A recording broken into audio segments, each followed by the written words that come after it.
আমি সরাসরি একবার ভাস্কর বাবুর কাছে যাব। ভাস্কর বাবু, দর্শকদের একটি অংশ তারা জানতে চাইছেন যে মহার্ঘ ভাতাটা কি, ডিএটা কি, আপনি যদি আপনাদের দৃষ্টিভঙ্গি দিয়ে বোঝান।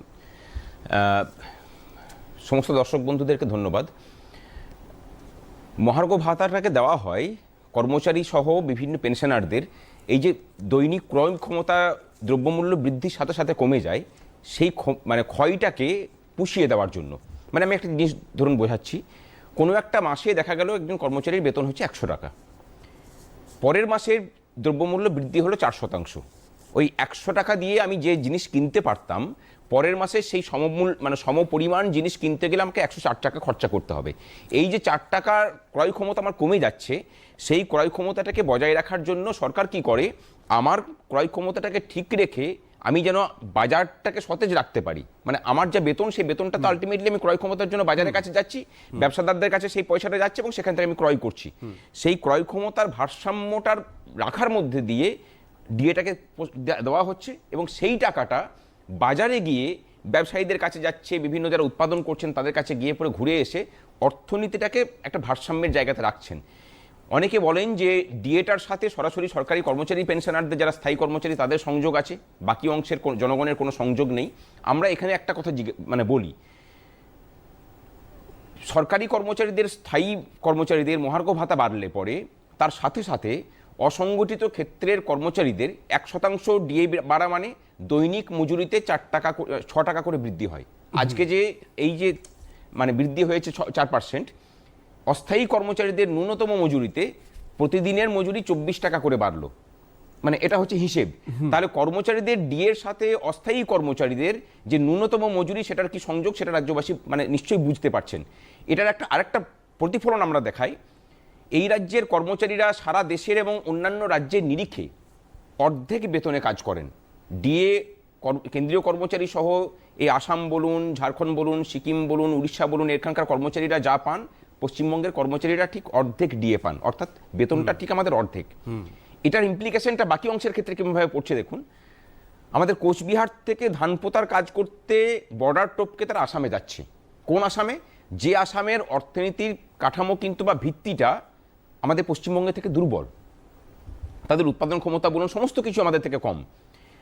পশ্চিমবঙ্গে ওই ধান পোতার শ্রমিকটা কোচবিহার জেলাতে 250 টাকা পাচ্ছে, সে বর্ডারটা টপকে যদি আসামে চলে যাচ্ছে, তার বেতনটা হচ্ছে 500 টাকা। কেন না, ওখানকার স্থায়ী কর্মচারীরা যেহেতু এখানকার থেকে দ্বিগুণ বেতন পান, ঠিক একই রকমভাবে এখানকার অসংগঠিত ক্ষেত্রের শ্রমিকরাও কিন্তু প্রত্যেকটা ক্ষেত্রের, তিনি চা বাগানের শ্রমিক হতে পারেন, তিনি রাজমিস্ত্রির যোগানদার হতে পারেন, তিনি ইটভাটার শ্রমিক হতে পারেন, তাদের প্রত্যেকের বেতন কিন্তু অর্ধেক অন্যান্য রাজ্যের তুলনায়। যে কারণে এই রাজ্য থেকে যুব সমাজের এইভাবে নির্বাসন হয়েছে এবং এই নির্বাসনটা এই সরকার কিন্তু দিয়েছে। আজকে আমরা এই রায়ের পরে যুব সমাজের আত্মসম্মান প্রতিষ্ঠার একটা লড়াইও আমরা লড়লাম এবং সেটাকে শুরু হয়েছে। এই লড়াইটাকে আমরা জিতবো, জেতার মধ্যে দিয়ে এই রাজ্যটাকে বৃদ্ধাশ্রম হওয়া থেকে আমাদেরকে বাঁচাতে হবে। এই লড়াই নিয়েই আমরা বেশ কিছু আলোচনা করব। যদি অবজারভেশনের গুরুত্বপূর্ণ অংশগুলো দর্শকদের উদ্দেশ্যে বলেন। আদালত যেটাকে বলেছে, যেটা এই সরকার 2011 সালে আসার পর থেকে বলতেন যে ডিএটা হচ্ছে সরকারি কর্মচারীদের কোনো আইন স্বীকৃত অধিকার নয়, এটা বরং মাননীয় মুখ্যমন্ত্রীর, যাকে তারা বলতেন যে বিশেষ দয়াশীলা, মাতৃরূপের মতো করে, মাতৃর স্নেহ সবসময় ঝরে পড়ে, তিনি দয়া টয়া করে যখন একটু করে ছড়িয়ে দেবেন, কর্মচারীদের প্রতি তার দৃষ্টিভঙ্গিটা ছিল, তোরা বাবা আমার অধস্তন কর্মচারী, চুপ করে বসে থাক হাপ পিত্তেশ করে, আমি যখন একটু খুশি টুশি হব তখন একটু করে দিয়ে দিলাম, এটাকে নিয়ে সন্তুষ্ট থাকো। এই জায়গাটাকে খণ্ডন করে তারা বললেন যে ডিএটা হচ্ছে আইন স্বীকৃত অধিকার, লিগালি এনফোর্সেবল রাইটটাকে তারা স্বীকৃতি দিয়েছেন এবং বলেছেন যে আপনারা 2009-এর রূপাতে যেহেতু এটাকে স্বীকৃতি দিয়েছেন, এটাকে এখান থেকে ব্যাকট্র্যাক করতে পারেন না, এটাকে আপনাদেরকে মেনে নিতে হবে। এবং এই মেনে নেওয়াটা শুরুটা করেছে যে এই যে অ্যাকুমুলেটেড এরিয়ার, তার 25% ইমিডিয়েটলি তোমাকে মেটাতে হবে। ইমিডিয়েটলি বোঝায় যে আজকে বলেছি এখনই, এটা বোঝায়।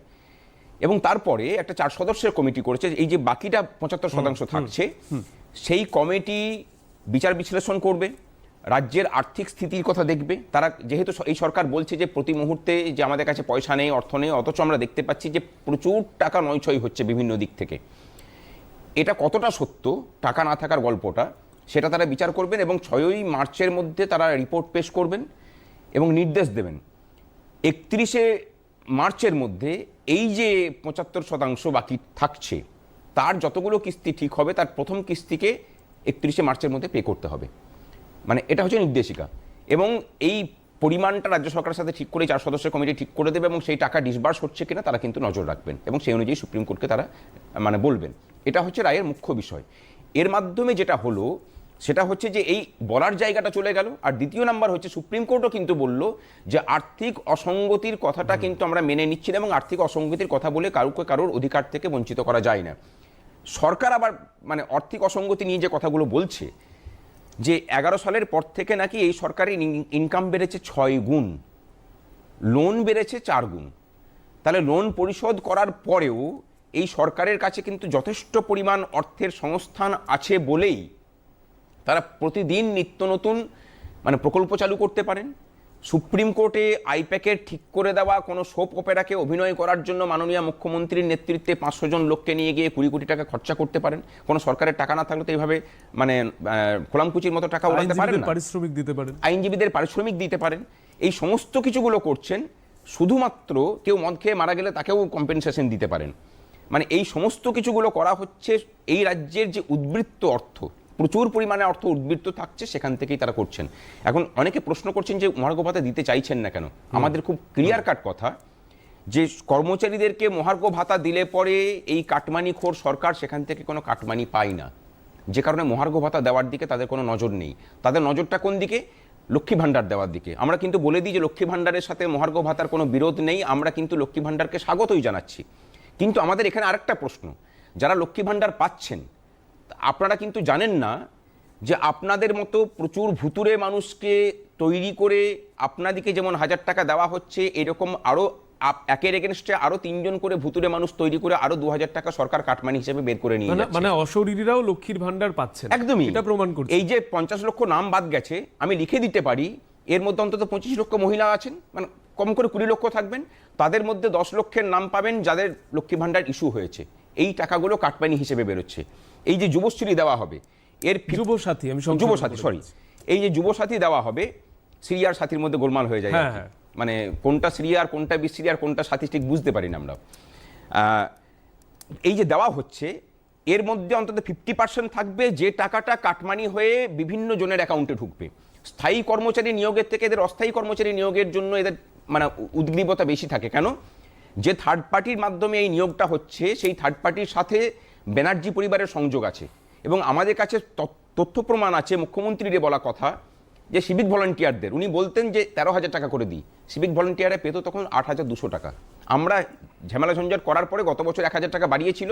অর্থাৎ মুখ্যমন্ত্রী ঠিকই বলতেন, তাদের নামে 13,500 টাকা সরকারি এক্সচেকার থেকে বেরোতো, তাদের হাতে গিয়ে পড়তো 8,200 টাকা, বাকি টাকা কাটমানি হয়ে যেত। আচ্ছা, অস্থায়ী কর্মচারী রাখলে পরে এই ধরনের ভাতা দিলে পরে সেখান থেকে কাটমানি পাওয়া যায়, কর্মচারীদের মহার্ঘ ভাতা দিলে পরে সেখান থেকে কাটমানি পাওয়া যায় না। আচ্ছা ভাস্কর বাবু, আমি নিজেও গেছি মানে সংবাদ কভার করবার জন্য আপনাদের মঞ্চে। দীর্ঘদিন ধরে ওই অনশন মঞ্চে আপনারা ছিলেন, দীর্ঘ লড়াই, দীর্ঘ প্রতীক্ষা, অনশন করেছেন আপনারা। মাঝে মধ্যে পুলিশ এসে ইনডাইরেক্টলি হুমকিও দিয়ে গিয়েছে সেখান থেকে সরিয়ে নিয়ে যাওয়ার জন্য, আবার আদালতের অনুমতি নিয়ে সেখানে বসে অনশন করেছেন। একটা দীর্ঘ প্রক্রিয়া, এবং তারপরে আজকে যখন সুপ্রিম কোর্ট এই অবজারভেশনটা জানালো, আমি জানতে চাইবো যে অনুভূতিটা কেমন হয় যারা রাজ্য সরকারি কর্মচারী রয়েছেন, যারা আপনাদের সঙ্গে সেখানে ছিলেন, যারা সাথী ছিলেন, তাদের উদ্দেশ্যে আপনারা কি বলতে চাইবেন? একটা দীর্ঘ লড়াইয়ের জয়, এবং আমাদের আইনজীবীদের যে টিম ছিল, গোপাল সুব্রমণিয়াম স্যার, সিদ্ধার্থ বন্দ্যোপাধ্যায়, বিক্রম ব্যানার্জি, সুদীপ্ত দাশগুপ্ত, চন্দ্রশেখর চক্রবর্তী, অভিজিৎ উপাধ্যায়, তাদের মানে অমানসিক পরিশ্রমের ফলে এটা হয়েছে। আমাদের বিরুদ্ধে সুপ্রিম কোর্টের এমন কোনো নামকরা আইনজীবী ছিল না যাদেরকে নামানো হয়নি।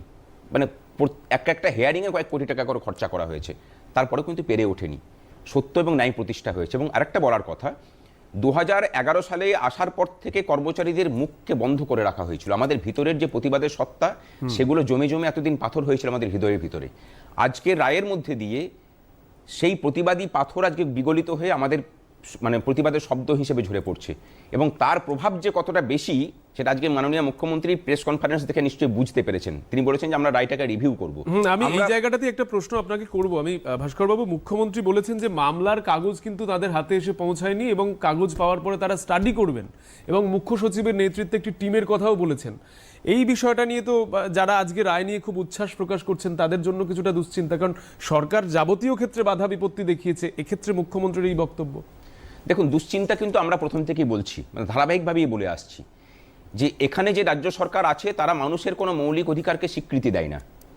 না এই রাজ্যের যুবকদের চাকরি পাওয়ার অধিকারের স্বীকৃতি আছে, না 6 লক্ষ শূন্য পদে নিয়োগের মধ্যে দিয়ে 6 লক্ষ মানে বেকার ছেলে মেয়েকে, মেধাবী ছেলে মেয়েকে তার মানে সঠিক মূল্যমান দেওয়ার কোনো প্রচেষ্টা আছে, না চিকিৎসা শিক্ষা পরিকাঠামো উন্নয়নের কোনো নজর আছে। এগুলো তো মানুষের মৌলিক অধিকার রক্ষার কাজ, সঠিক। এরা কিন্তু করে না কোনোটাই। সুতরাং এখানে সুপ্রিম কোর্ট বললে পরেও সেই রায়কে মান্যতা দেওয়ার কোনো প্রচেষ্টাই মুখ্যমন্ত্রী দেখাবেন না যতক্ষণ পর্যন্ত না রাজ্য সরকারি কর্মচারীরা সমস্ত প্রতিবন্ধকতাকে উপেক্ষা করে পথে নামতে হবে আমাদের। এবং আজকে তার আভাস কিন্তু মাননীয় মুখ্যমন্ত্রী দিয়েছেন যে আমরা এই রায়টাকে রিভিউয়ের পথে যাচ্ছে। উনি বলেছেন যে আমরা রায়ের কপি পাইনি, চিন্তা নেই, সংগ্রামী যৌথ মঞ্চের পক্ষ থেকে আগামীকালকেই ওনার কাছে নবান্নে গিয়ে রায়ের কপি জমা করে আসা হবে।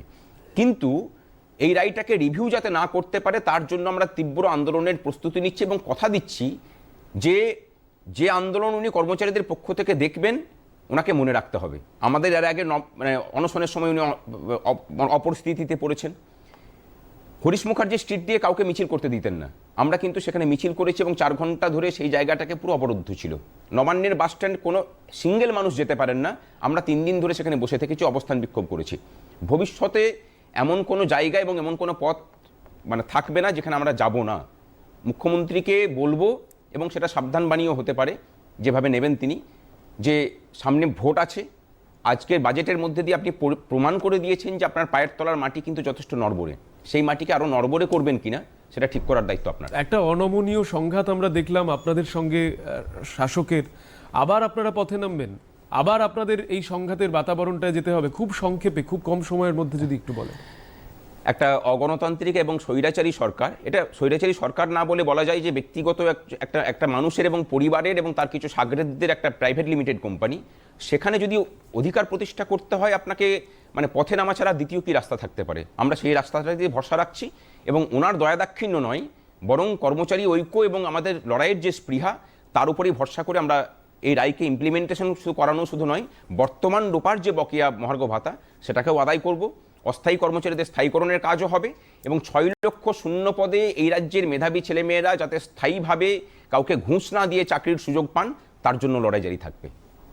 আমরা কথা বলছিলাম সংগ্রামী যৌথ মঞ্চের আহ্বায়ক ভাস্কর ঘোষের সঙ্গে, বহু বিষয় নিয়ে তার সঙ্গে আলোচনা হলো।